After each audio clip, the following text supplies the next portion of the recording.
All right, I'm going to talk now about chapter 6.1. I'm going to go through a couple definitions and the theorem that we're going to be using to solve the problems in 6.1. So our first definition here is what a power series is. So specifically, these guys are called a power series. So it's simple summation going where we take n equals 0. N equals 0 is going to take x to the 0 and make it a 1. So we have a void right there where I've highlighted. And we take the first of the coefficients or whatever that Cn is. And typically we use An, but in these definitions and theorems we're using Cn. So second C value and then multiplied by x to the first power because n is 1 there. And then when n is 2, we've got an x squared value and so forth. So this one is centered at x equals 0, and that's really seen more when we look at this next equation, the 6.2 equation down here, this guy. So this bottom one is centered at a. So we take each x value and subtract a from it. In the top one, each x value we subtract 0.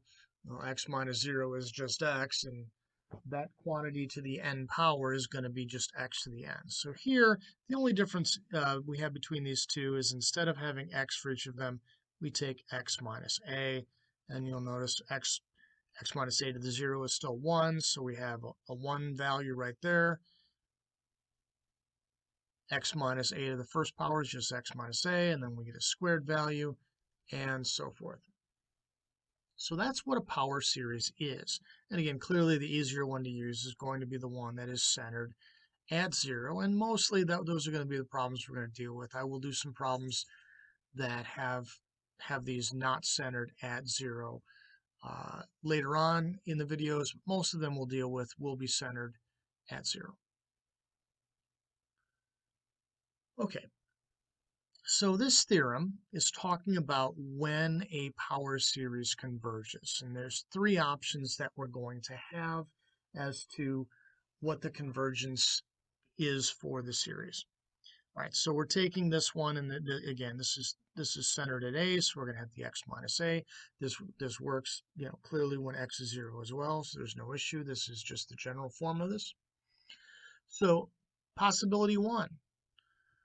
The series converges at x equals a, so converges for x equals a, but diverges everywhere else.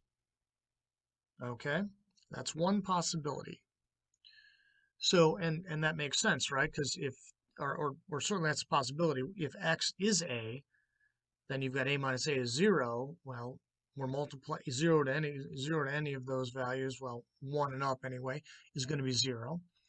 So that whole thing is going to go to 0, and clearly it's going to converge. Second possibility, series converges for all real numbers of x. Okay, so any value we put in for x, it's going to converge. So basically something going on with our Cn there is going to make it so that it's not going to be an issue. So we'll test the convergence on, or the convergence on the actual series.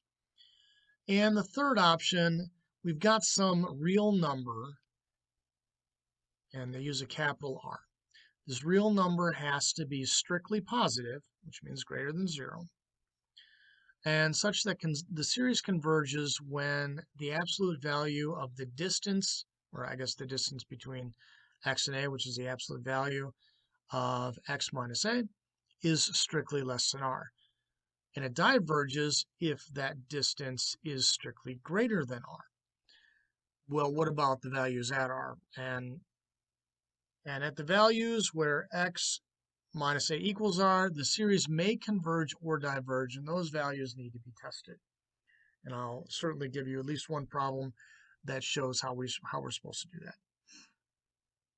All right, the last definition here also talks about what this convergence is, and we're talking about an interval of convergence here. We're looking for specifically an interval of convergence. So how do we make an interval where it's going to converge? Well, if the value is just a, then that possibility is just x equals a. So for 1, x equals a. That'll work. All right. It's an interval from a to a. So if we're in a situation where we have, I guess number 2 would be the easier one. It converges for all values. Then we can just go from negative infinity to infinity. So again, these are 1 and 2 from up here. And our third value, we've got some series where it's going to go from a minus r to r, or a plus r. And note, we may use, this sort of notation, or this sort of notation, or finally this notation. So it's going to be one of these 3 guys that we're going to use. Okay? Or I guess 4. This being our first, parentheses. So this is the basics of how to do it, and that one is going to be determined through our graphic here, where it converges between a minus r and a plus r and diverges everywhere else. And again, the equal to's, we have to actually evaluate each of those individually. So again, these are the definitions and theorems we're going to be using for 6.1, and the next videos are going to go over problems that deal with a little bit different things each time.